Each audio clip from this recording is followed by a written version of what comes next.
Olá, essa é a nossa aula sobre funções inorgânicas, conteúdo aí visto geralmente no primeiro ano, tá?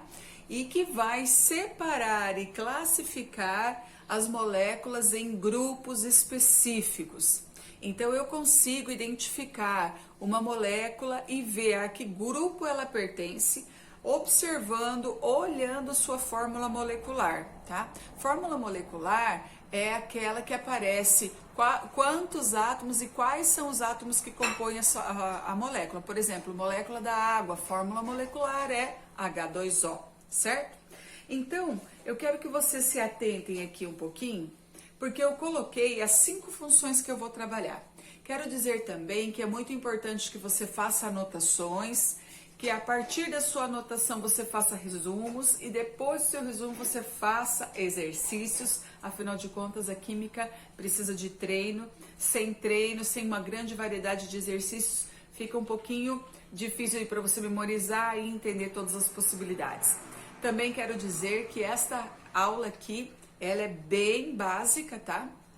Ela vai estar trazendo, como você pode ver, eu coloquei toda a inorgânica num quadro só, então ela vai trazer apenas os elementos mais importantes. Existem várias exceções, existem várias situações a mais aí que não serão colocadas nesta aula, portanto sempre tem que dar uma aprofundadinha se você quiser ir se preparar principalmente para o vestibular, certo? Então, eu coloquei aqui para vocês os 5 grupos ou as 5 funções que nós vamos trabalhar. A primeira chama-se ácidos, a segunda bases, a terceira óxidos, hidretos e sais. Cada uma terá uma característica que eu preciso que você observe para poder fazer a distinção. Então, eu deixei em vermelho aquilo que realmente ressalta, aquilo que realmente é importante que você perceba. Por exemplo, aqui, ó, ácidos. Exemplo, H2SO4. Você vai ver que todos os ácidos vão começar com hidrogênio, menos a água. A molécula da água começa com hidrogênio, mas ela não é um ácido, ok? Vou colocar aqui, ó, outros exemplos para vocês. HNO3, HI, H2SO4, H2S, HCN, todos os ácidos sempre começam com o hidrogênio. Pode ter 1, 2, 3, 4 hidrogênios. A quantidade de hidrogênios está sempre escrita, ó, o número pequenininho que está do lado do átomo é a quantidade dele. Então, nesse primeiro eu tenho 2 hidrogênios, olha só. Quer ver? Eu coloquei aqui, ó, nesse cantinho aqui, um ácido, olha só. Começa com hidrogênio, é ácido. Olha outro aqui, ó, HNO3, outro ácido, para você ter essa visão que você vai bater o olho e vai definir qual função inorgânica pertence a essa molécula, ok? Agora, eu tenho aqui, ó, as bases. E eu grifei de vermelho a característica principal da base, que é o OH.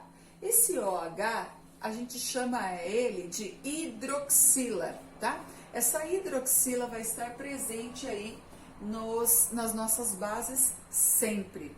Uma molécula pode ter 1, 2, 3, 4 hidroxilas, tá? Então, olha, vai depender da família que o átomo que está ligado à base pertence, ok? Se, eu tenho aqui a tabela periódica, olha, se o átomo pertence à família 1 da tabela periódica, tá? Quer dizer que a carga desses elementos é sempre mais 1. Família 2, mais 2, a gente viu isso um pouquinho lá nas ligações, certo? Já os demais metais aqui, que estão representados em azul na minha tabela, vão possuir carga variável. Família 13 também, mais 3. Então, mais 1, mais 2 e mais 3. E a hidroxila sempre terá carga menos 1. Então, a quantidade de hidroxilas vai depender da carga do elemento. Se o átomo é da família 1, então ele tem carga mais 1, com o menos 1 da hidroxila, a molécula fica bem balanceadinha, então eu uso uma hidroxila só para os átomos da família 1. Átomos da família 2, como é o caso aqui, ó, do berílio, tá? O berílio é da família 2, portanto, ele tem carga mais 2, logo ele vai precisar de 2 hidroxilas. Eu coloco a hidroxila entre parênteses, olha, com o 2zinho ali do lado. Por quê? Assim, o OH fica bem nítido e eu posso te dizer, isso é uma base, tá? Porque termina com OH. Agora, olha, alumínio, por exemplo, da família 13, tem carga 3, portanto, precisa de 3 hidroxilas. Aqui vou colocar assim, ó.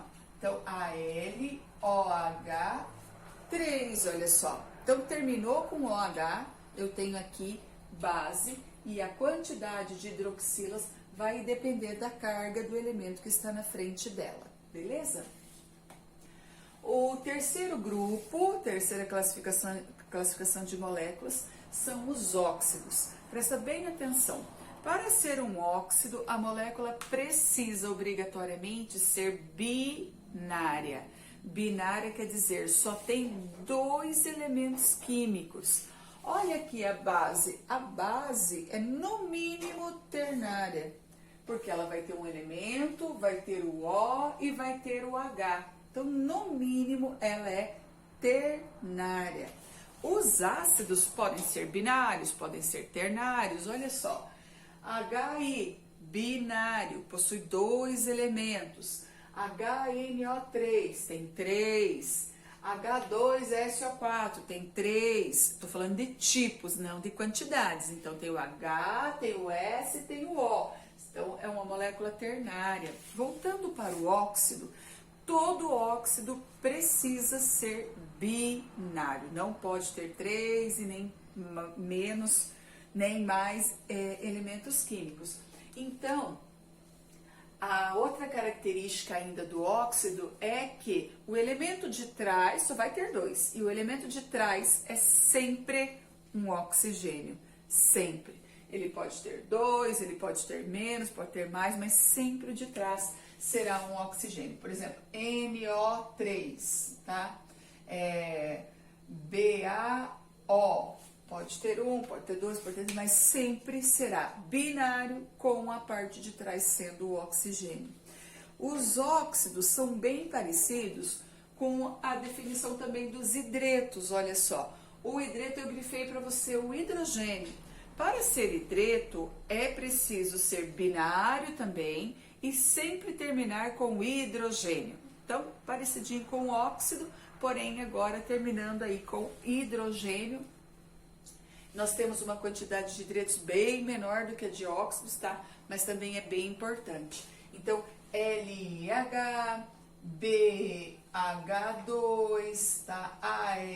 ALH3. Então, eu tenho aí, ó, binários terminando sempre com hidrogênio, é hidreto.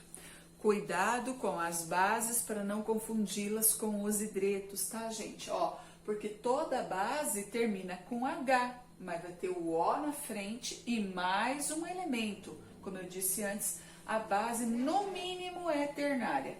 Então, é base e não hidreto.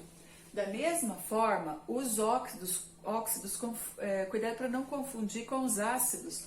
Olha só, o ácido também tem alguns ácidos que terminam com oxigênio, mas eles não são binários, são ternários. Essa é uma diferença importante, por isso que eu estou grifando e repetindo para você. Cuide, grave bem isso para não errar.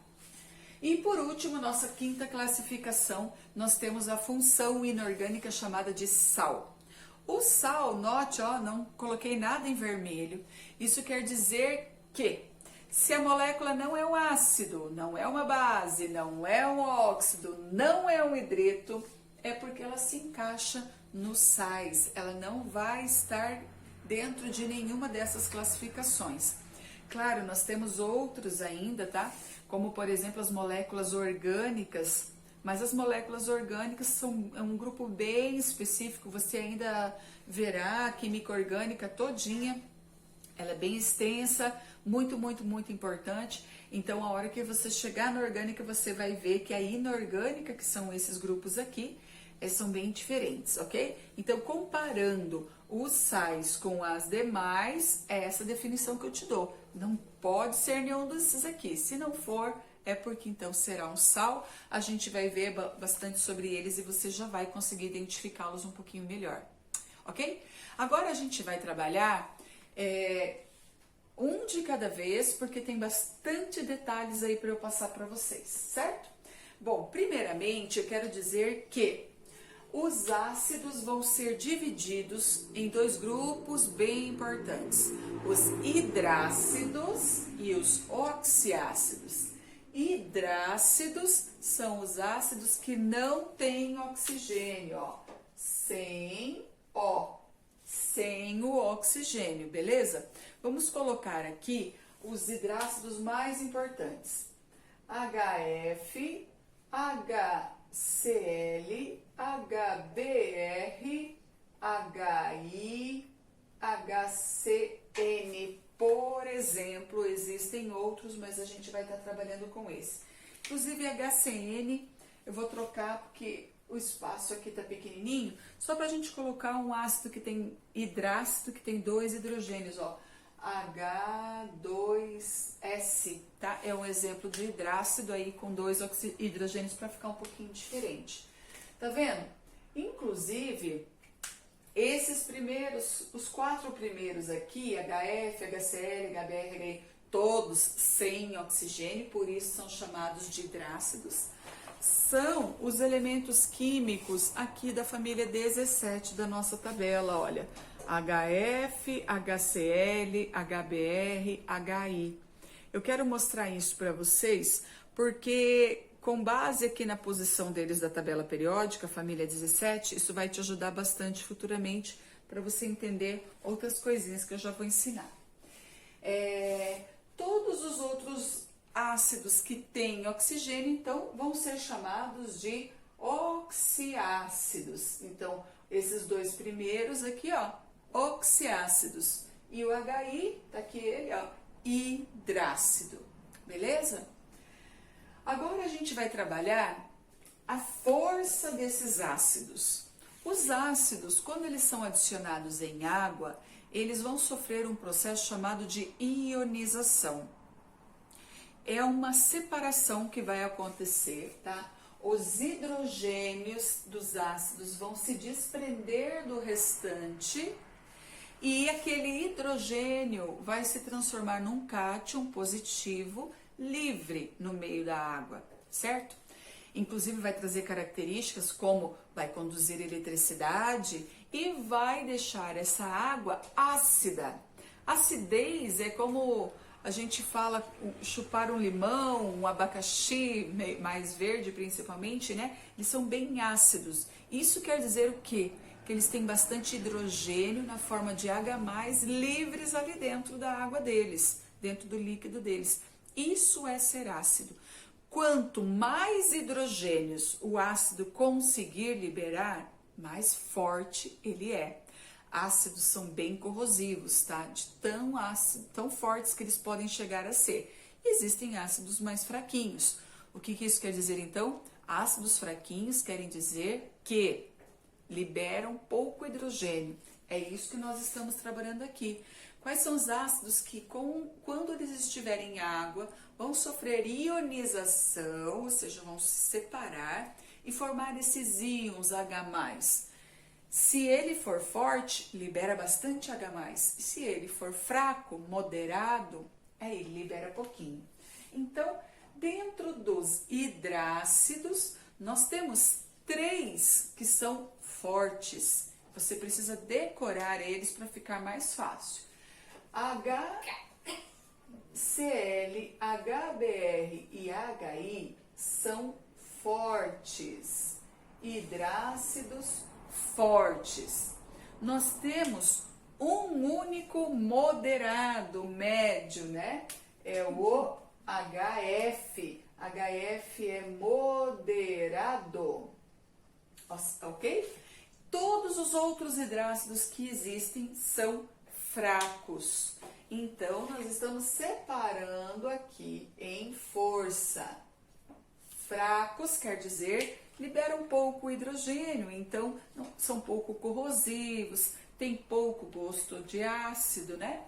Agora, fortes liberam bem os hidrogênios. Se eu pegar 100 moléculas de HCl, quer dizer que quase todos os HCls vão se separar. Se eu pegar 100 moléculas de H2, 1, 2 moléculas apenas é que vão separar os seus hidrogênios. E moderado, então, é o intermediário. Agora, os oxiácidos, ácidos que têm oxigênio, eu tenho um número gigante de oxiácidos. É impossível decorar. Inclusive, aqui eu estou dizendo, decore porque são apenas 3 fortes. Inclusive, ó, o que eu disse para vocês antes. Use a tabela periódica para você gravar. Os 3 hidrácidos fortes estão aqui, ó. Cloro, bromo e iodo. HF vai formar o ácido moderado, todos os outros são fracos. Para os oxiácidos, a gente vai seguir a regra de Pauli. Ela diz o seguinte, você vai pegar o número de oxigênios que o ácido tem, menos o número de hidrogênios. E de acordo com o resultado, você vai dizer se ele é fraco, moderado, forte ou muito forte. Vamos pegar aqui, por exemplo, ó, o H2SO4 que eu trouxe ali para vocês. É ácido porque começa com hidrogênio, é oxiácido porque tem oxigênio na fórmula. E para saber a força dele, eu vou pegar o número de oxigênios menos o número de hidrogênios. Então, 4 menos 2, eu obtive o número 2. Então, se eu tivesse obtido o número 0, você diria um ácido fraco. Número 1, moderado. Número 2, quer dizer que esse ácido aí é forte. E se eu obtenho o número 3, isso significa que ele é muito forte. Basta então pegar o número de oxigênios menos o número de hidrogênios. Você quer ver? Esse ácido aqui, ele tem um irmãozinho. O irmãozinho dele é o H2SO3, tá? Esse ácido existe. E aí, na hora de eu fazer a continha, vai ficar 3 menos 2, eu obtenho o número 1. Número 1 quer dizer que ele é moderado, 0 fraco. Agora aqui, ó, vamos trabalhar mais um exemplo. Nós temos esse ácido aqui, HNO3. Na hora de eu fazer a regra de Pauli, eu vou pegar o número de oxigênios 3 menos o número de hidrogênios, eu vou obter o número 2. Logo, ácido forte, ok? Basta fazer isso. Para hidrácidos, obviamente, não consigo fazer, não tem oxigênio, mas daí eu decorei, né? Que HCl, HBr, HI são fortes, portanto, HI, ácido forte. Agora, eu disse para vocês que H2SO4 é forte, HNO3 também é forte, porque a regrinha aqui deu 2, a subtração deles. Mas e se eu te perguntar qual dos dois é mais forte? Aí nós podemos usar o grau de ionização, que nós chamamos aqui, ó, de alfa. Esse grau de ionização é um cálculo que se faz a partir do número de ácidos que foram ionizados, que se separaram. E aí eu vou obter um número específico, lá 78%, 45%, sempre o alfa nos dará em porcentagem, ok? Então, se o alfa do ácido que você está trabalhando for menor do que 5, o grau de ionização for menor do que 5, quer dizer que o teu ácido é fraco. Se o grau de ionização der entre 5 e 50, quer dizer que esse ácido é moderado. E se o grau de ionização der acima de 50, é porque ele é forte e bem alto, daí ele vai ser muito forte. Então eu consigo comparar. Vamos supor, tá? Vou citar aqui um exemplo. Se o grau de ionização do ácido sulfúrico for 90% e do ácido nítrico for 80%, eu vou te dizer, olha, os dois são fortes, porque estão com o grau de ionização acima de 50.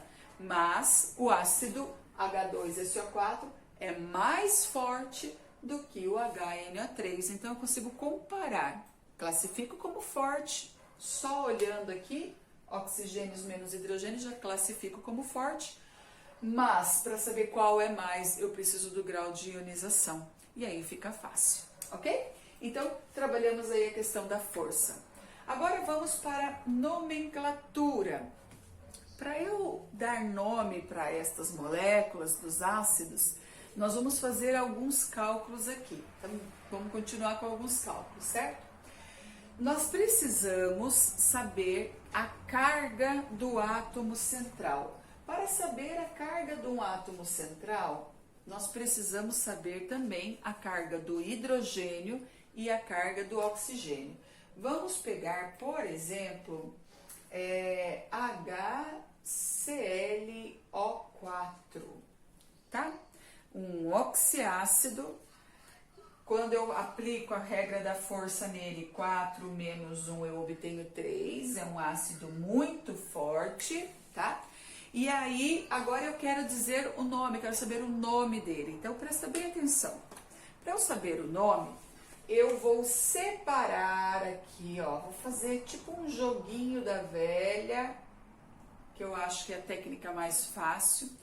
E esse jogo da velha vai colocar aqui em cima a carga de cada átomo. A carga do oxigênio será, aqui nos ácidos, será sempre menos 2. Isso você precisa saber, precisa decorar. Porque em todos eles vai ter oxigênio, quer dizer, todos os oxiácidos, né? Então, vai ser menos 2. E a carga do hidrogênio, que sempre aparece também, será mais 1. Agora, nós vamos multiplicar pela quantidade de hidrogênios e oxigênios que tem e vou ver quanto que eu obtenho. Então, cuidado, aqui é sempre uma multiplicação.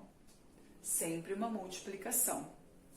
Quando eu multiplico menos 2 vezes 4, eu obtenho o menos 8.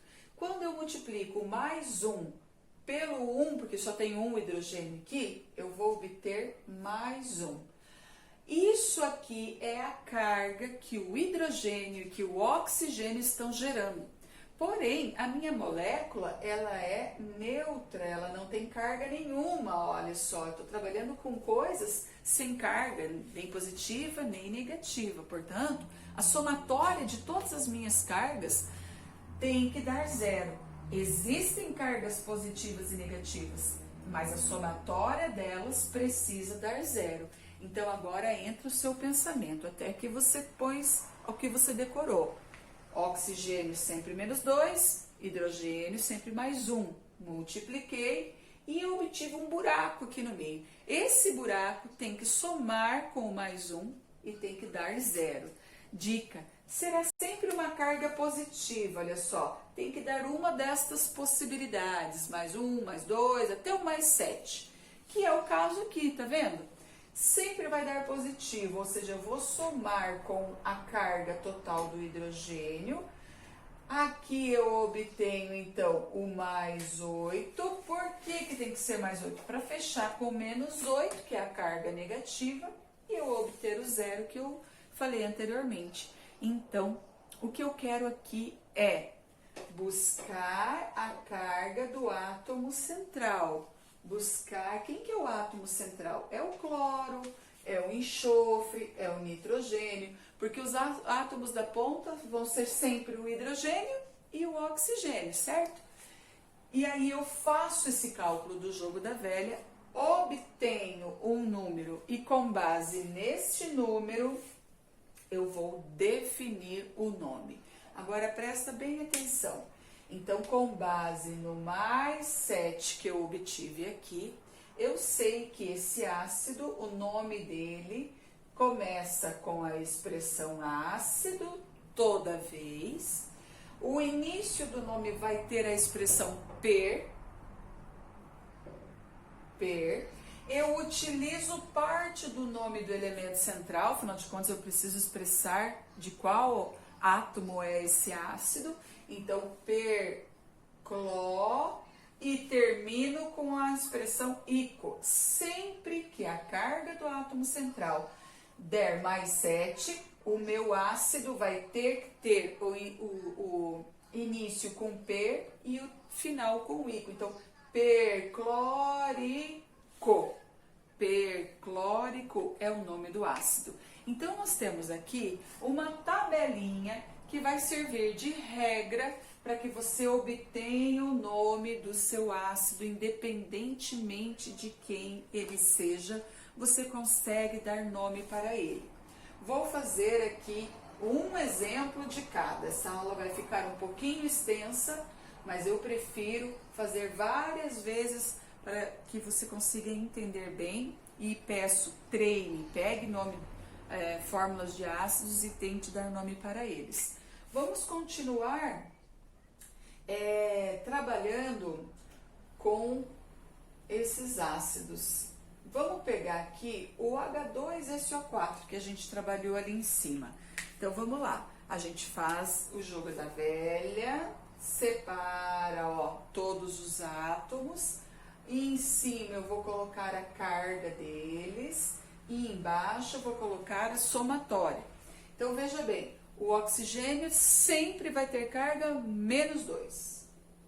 O hidrogênio sempre vai ter carga mais 1. O que eu faço com isso? Multiplico pelas quantidades que estão expressas na fórmula.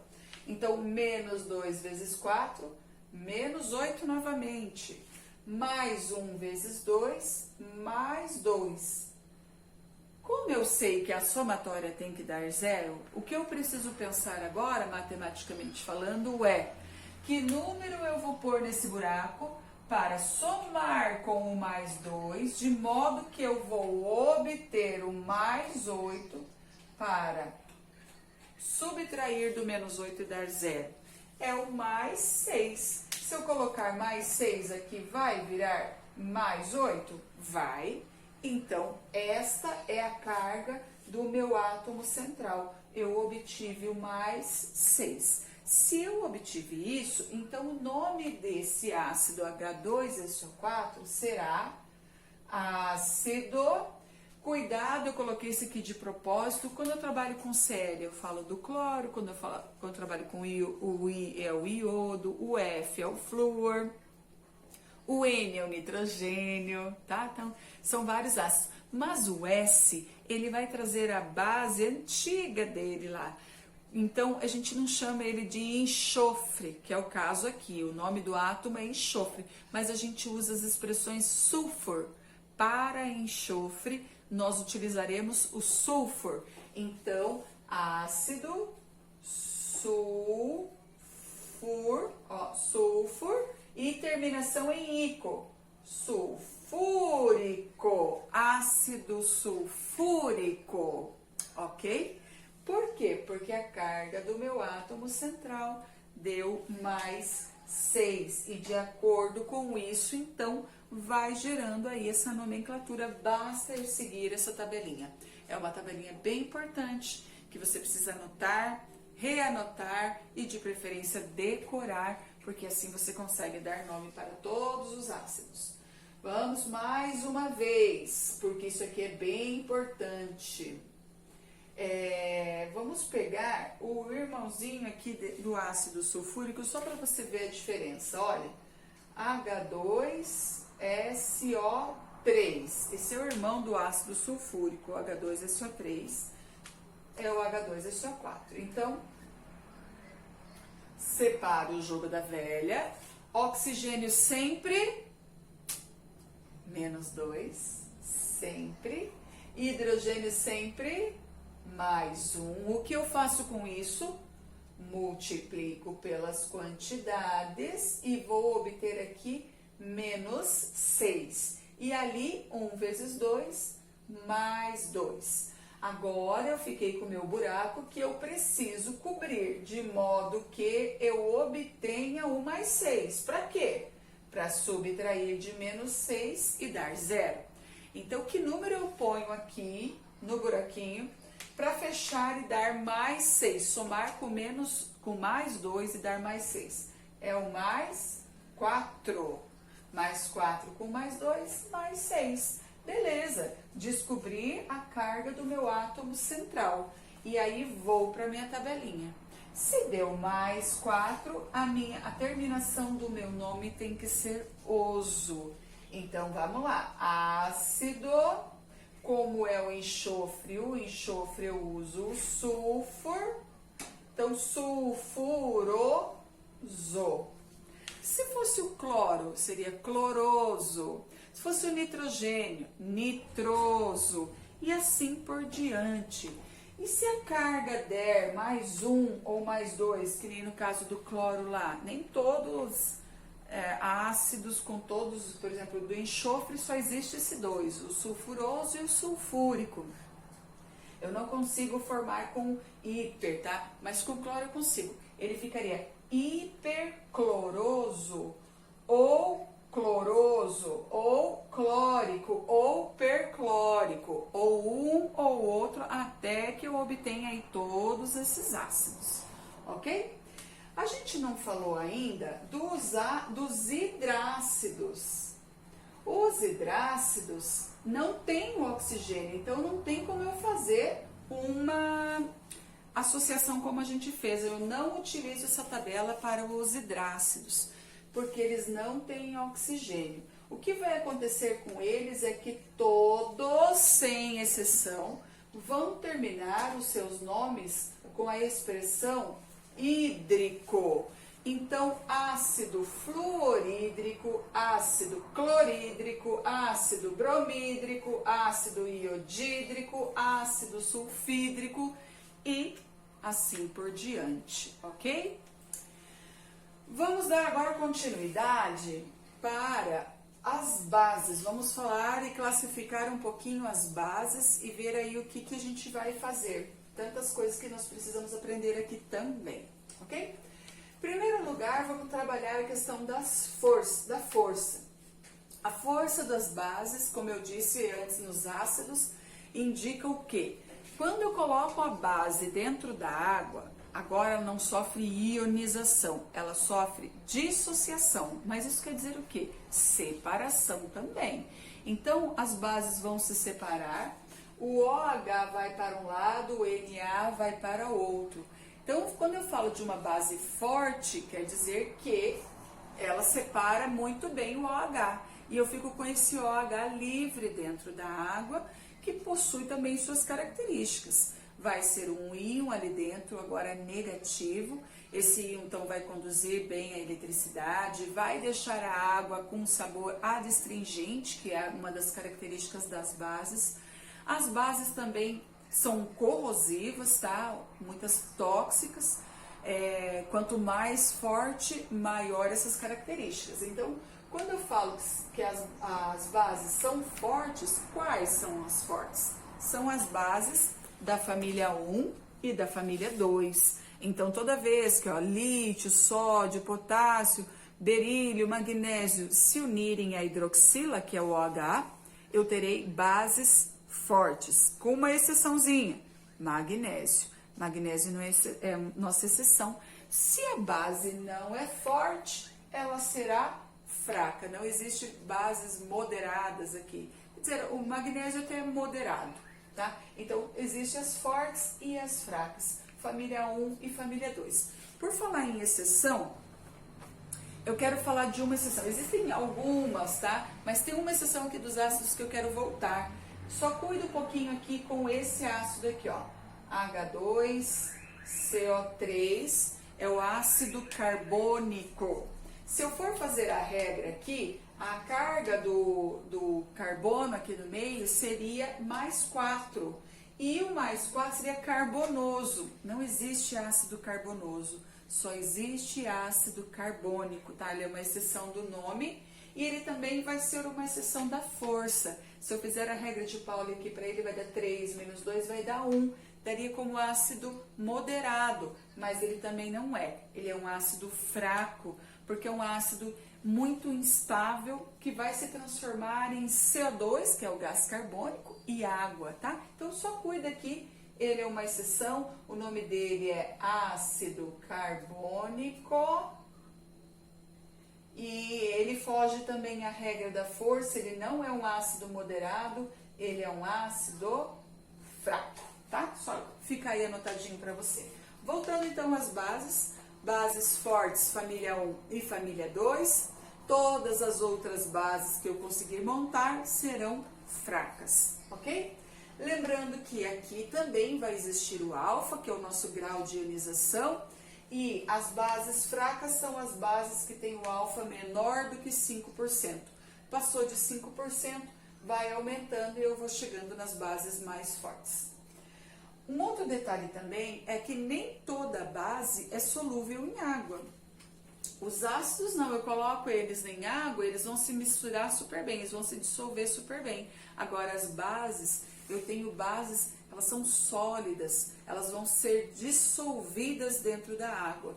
Algumas são solúveis, outras são pouco solúveis e outras insolúveis em água. Então, quais serão as bases solúveis? As bases formadas pela família 1, bases bem solúveis, vão se dissolver bem em água. Coloco elas em água e imediatamente elas reagem bem com a água. E ainda NH4OH é a nossa única base que não é formada por metais. Todas as outras bases, elas pertencem aqui, ó, se unem com os azuisinhos, com os metais. A única base que não vai ter metal é essa com o NH4, ok? Já falo o nome dela para você gravar. E as bases pouco solúveis, algumas mais, outras menos, se dissolve só um pouco, família 2. Todas as outras bases que não seja da família 1, família 2 ou com NH4 serão insolúveis. Você pode pôr ela em água que ela jamais vai se dissolver. E aí, agora a gente vai falar também um pouquinho sobre o nome das bases, que também é muito fácil, tá? Todas as bases vão receber a expressão no seu nome hidróxido, todas elas, tá? Que é referente ao OH que pertence às bases. Então, se a minha base for da família 1 ou da família 2, ou alumínio, que é da família 13, elas serão chamadas pelo nome do próprio elemento. Então, hidróxido de lítio, hidróxido de sódio, hidróxido de potássio, hidróxido de cálcio, hidróxido de alumínio, conforme o nome do próprio elemento. Agora, se a base for de metais que não sejam da família 1, 2 ou 13, ou seja, esses elementos centrais aqui, eles possuem várias cargas. E aí, então, eu tenho mais do que uma base formada por eles. Porque se a base é da família 1, vai uma hidroxila. Se a base é da família 2, 2 hidroxilas. Se a base é da família 13, 3 hidroxilas. Mas, olha, por exemplo, aqui o ferro. Eu estou com ferro aqui, bem no meio da minha tabela periódica, tá? Que está o ferro. Então, eu não consigo relacionar a família dele com a carga. Além disso, o ferro possui possibilidade de formar um cátion mais 2 ou um cátion mais 3. Eu tenho ferro com duas cargas diferentes. Então, eu consigo formar duas bases diferentes. Como que eu vou conseguir dar nome para esse ferro? Utilizando, então, a diferença de carga.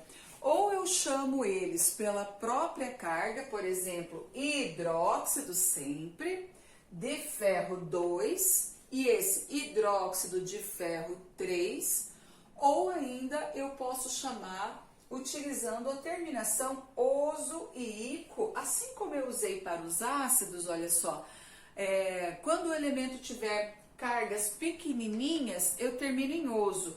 Quando ele tiver cargas maiores, eu termino em ico. Então, o ferro 2, carga menor, vai terminar em oso. Seria hidróxido ferroso e carga maior, terminação em ico, hidróxido férrico. E aí vai depender do elemento que você está trabalhando. Além disso, quero mostrar aqui um negocinho para vocês, como que vai ficar a fórmula molecular do hidróxido ferroso, que é o que tem carga mais 2. Se o ferro tem carga mais 2, ele vai precisar então de duas hidroxilas. Vai ser formado por ferro com duas hidroxilas, FeOH2. Agora, se ele é o ferro mais 3, então ele vai usar 3 hidroxilas. Então vai ficar FeOH3. E assim eu monto as fórmulas moleculares dessas bases, ok? Vamos agora também saber um pouquinho, mas aqui bem rapidinho agora, sobre os óxidos. Os óxidos podem ser formados tanto a ligação do oxigênio com os metais, tá? Sempre que o oxigênio que está aqui, família 16, se liga com metais, a ligação é iônica. Essa ligação iônica é bem forte. Então, geralmente, os óxidos formados por metais são sólidos, formam aí as rochas, tá? Muitos componentes do solo, tá? E eu tenho também a possibilidade do oxigênio se ligar com os não metais, ok? Como é o caso do nitrogênio e em especial com o carbono. E aí eu tenho ligações aí covalentes, não metal com não metal, vai formar ligações covalentes, moléculas não tão fortemente atraídas assim, portanto formam aí líquidos e especialmente gases. Muitos desses gases formam os poluentes atmosféricos, como é o caso do oxigênio quando ele se junta com o enxofre e o oxigênio que ao se juntar com o nitrogênio também, formam aí vários gases tóxicos, tá? E em especial o oxigênio aqui com o carbono que forma o CO2, que é o gás que a gente expira da nossa respiração, chamado como gás carbônico, ou, seguindo a regra prática de nomenclatura de óxidos, dióxido de carbono, trióxido de nitrogênio, óxido de bário. Então é muito fácil dar nome para os óxidos, basta seguir aí as quantidades. Também vão haver umas regrinhas aí como aquelas do ferro, quando eu tenho mais de uma possibilidade de formação, mas aí eu uso o tri, o di como prefixos de quantidade, indicando aí quantos átomos possuem nessa molécula. Quero salientar também que nós temos aqui um outro óxido bem importante, que é o irmãozinho do dióxido, o monóxido de carbono, tá? Gás bem tóxico, presente aí na queima incompleta da matéria orgânica, em especial dos combustíveis, tá? Então, tem toda uma questão ambiental aqui ao redor das classificações e das possibilidades dos óxidos. Mesma coisa para os hidretos, todos eles serão chamados de hidretos de, porém, os hidretos aqui, eles não se juntam. Aliás, até se juntam com outros átomos também, mas a grande maioria deles aqui serão iônicos, e daí com poucas possibilidades. Então, hidreto de lítio, hidreto de berílio, hidreto de alumínio, tá? E numa quantidade menor os hidretos aí. Agora vamos para os sais, moléculas bem importantes que nós precisamos entender algumas coisinhas. Bom, em primeiro lugar, eu quero dizer que os sais são formados a partir de uma reação química entre as bases, que acabamos de ver, com os ácidos. Toda vez que eu junto ácidos e bases, eles reagem muito bem, porque eles têm a formação da molécula de água. E, além de formar água, o que sobra da base e o que sobra do ácido forma o meu sal. Então, dá uma olhadinha aqui, ó. Esse tipo de reação que eu estou falando para vocês, de formação do sal, chama-se reação de neutralização. Por quê? Porque eu estou pegando ácidos que geralmente são fortes, bases que também são bem fortes, e eu estou neutralizando, isso tudo está virando água salgada, água com sal, certo? Então, é o exemplo que eu tenho aqui. Eu tenho uma base, como eu sei que é uma base, porque termina com OH. Eu tenho um ácido, como eu sei que é um ácido, porque começa com o hidrogênio. Essas duas moléculas, então, vão reagir, e ao reagir, elas vão formar água, vamos mostrar aqui, ó. A formação da água ocorre o hidrogênio do ácido sempre e o OH da base, que justamente são as características deles. Esses dois, então, vão se unir e olha só, eu consigo formar água. H2O. Formo a minha água e o que sobra é o meu sal. O que sobrou aqui? Sobrou o Na e sobrou o Cl. Então, Na e Cl não vão poder ficar separados, vão se unir formando uma molécula. Presta bem atenção. Tá vendo que o Na está na frente e o Cl está atrás? Estas são as posições que eles vão ficar no sal também. O Na na frente e o Cl atrás, tá? Formando, inclusive, uma molécula de sal bem conhecida, nós chamamos de sal de cozinha. Mas existem inúmeros sais, todos serão classificados como sal, mas nem todos são comestíveis, nem todos a gente pode ingerir, nem todos são salgados, literalmente. No caso aqui, o sal de cozinha é específico para isso, para salgar, dar gosto aos alimentos, certo? Vamos fazer mais uma reação de neutralização. Sempre haverá, então, a minha base, sempre haverá o meu ácido. Eu vou pegar a hidroxila juntamente com o hidrogênio e eu vou unir essas duas coisas. Acontece que agora eu observo aqui e vejo que eu tenho duas hidroxilas e um hidrogênio apenas. Então, com base nisso, eu só consigo formar uma água. O número de hidrogênios está determinando, está limitando a quantidade de águas que eu posso formar. Com um hidrogênio aqui e com dois oxigênios, com dois hidrogênios, mesmo que eu tenha 2, 3 aqui, eu só consigo formar uma estrutura de água, certo? Então, eu venho, formo a água, ok? E o que sobrou é o meu sal. O que sobrou aqui? Sobrou o Ba, então ele está na frente aqui, ele continuará na frente, mas sobrou também um OH, porque eu só usei um para fazer a água, olha só. O outro OH sobra e eu deixo ele ali no meio.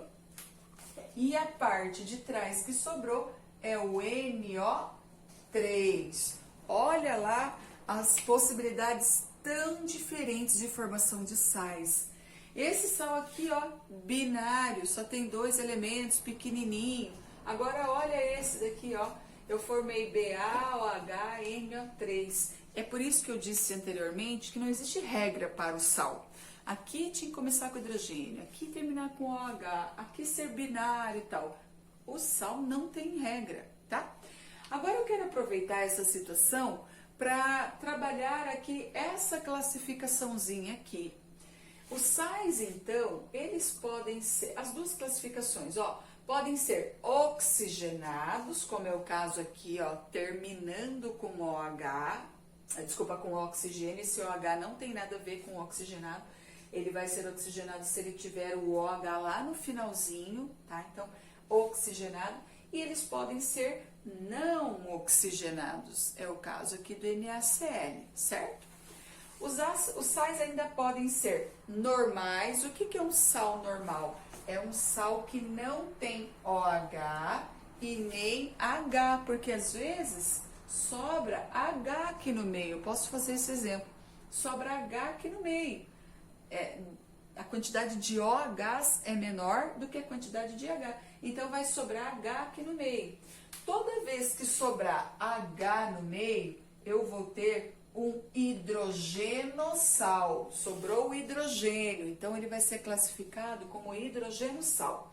Quando sobra OHs, vai ser chamado de hidroxissal. Então, NaCl é um sal normal, porque não sobrou nem H nem OH. Sobrou OH, que é hidroxila, será classificado como hidroxissal. E se sobrar hidrogênio, vai ser classificado como hidrogenossal. Vamos fazer essa possibilidade do hidrogenossal? Ah, não, antes eu vou fazer o seguinte. essa neutralização que formou o hidroxissal aqui vai ser chamada de reação de neutralização parcial, porque eu não consegui neutralizar tudo, ainda sobrou a gás ali no meio do meu sal. A neutralização que forma sais normais é chamada de neutralização total.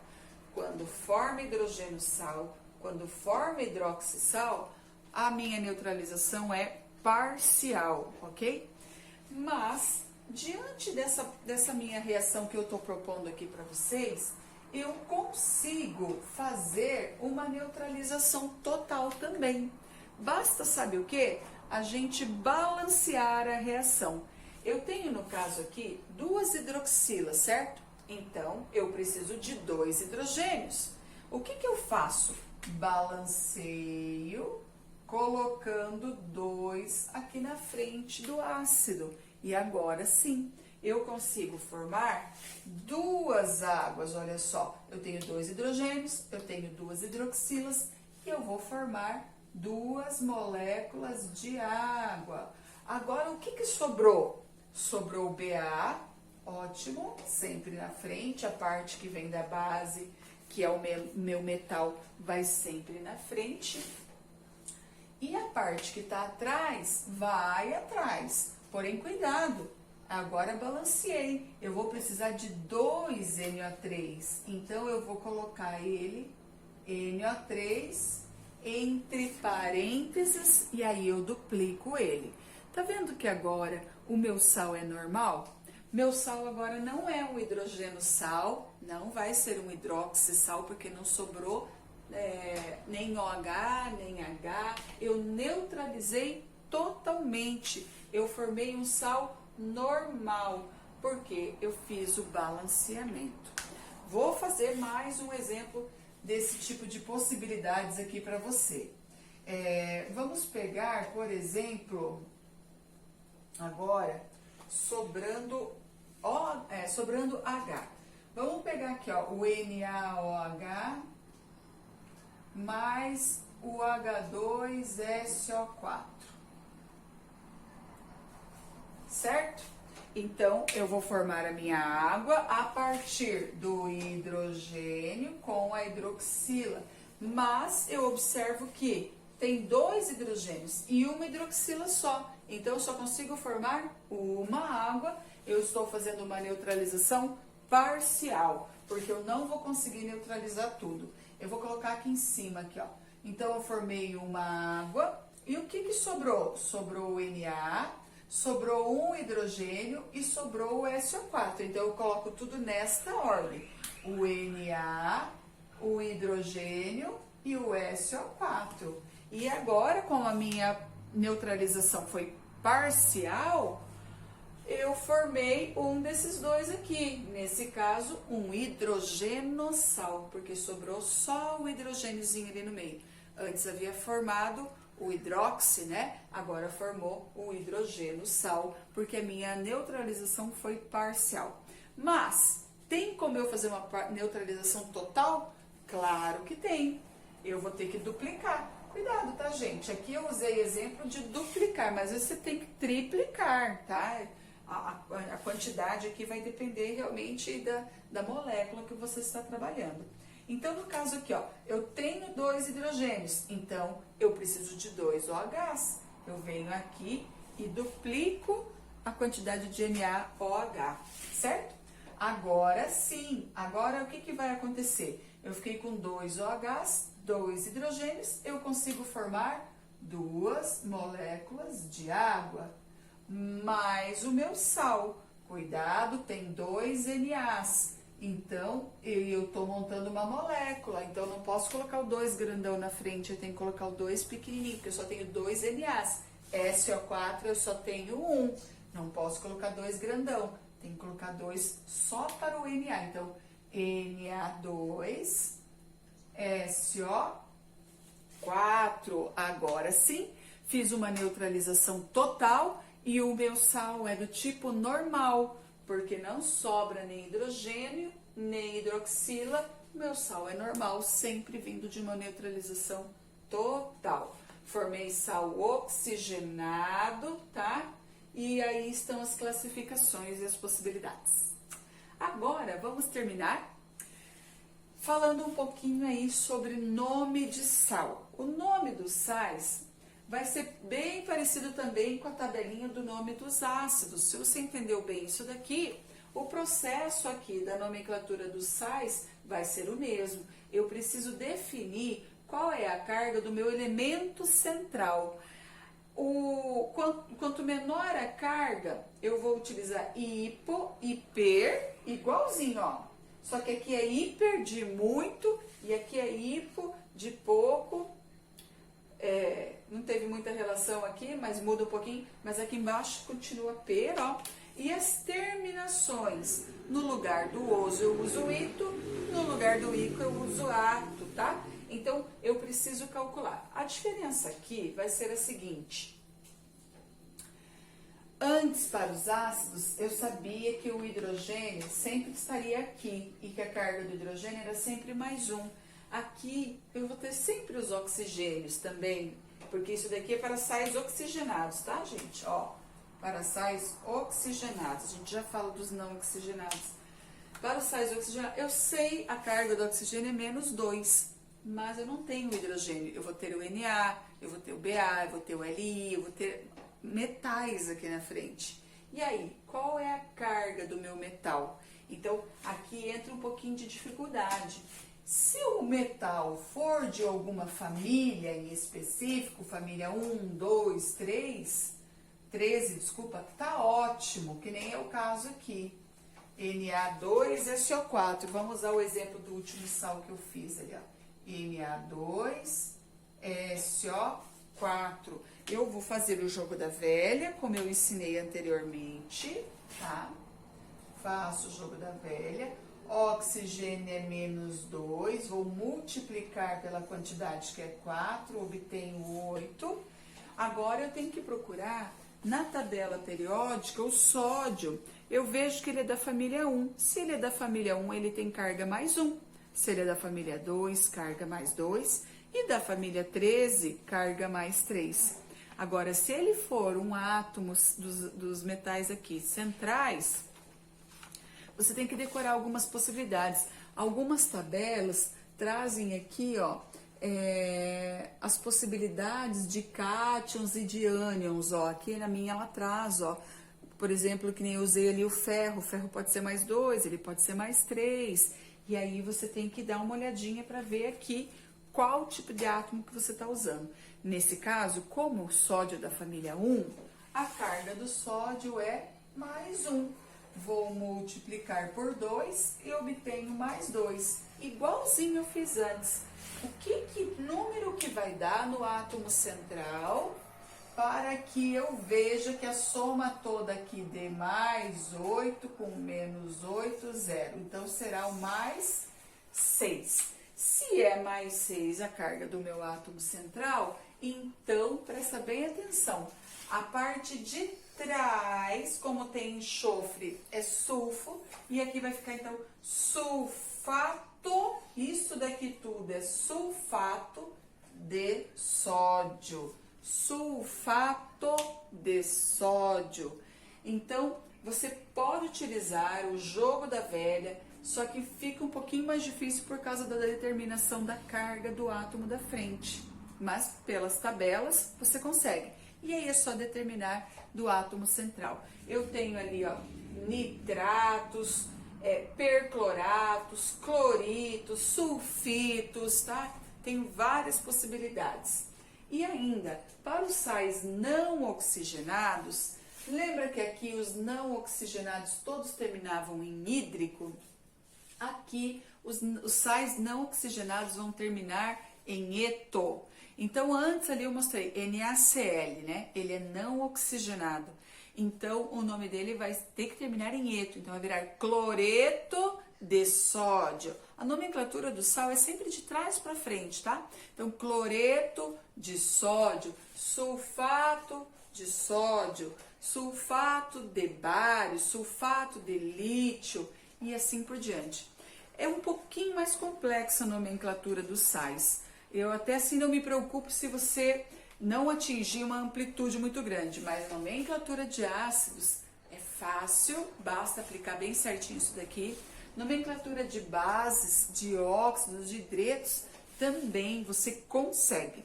Eu quero estimular você novamente, fazer um resumo do resumo, decorar essas tabelinhas, principalmente dos nomes, tá? E fazer alguns exercícios. Até a próxima!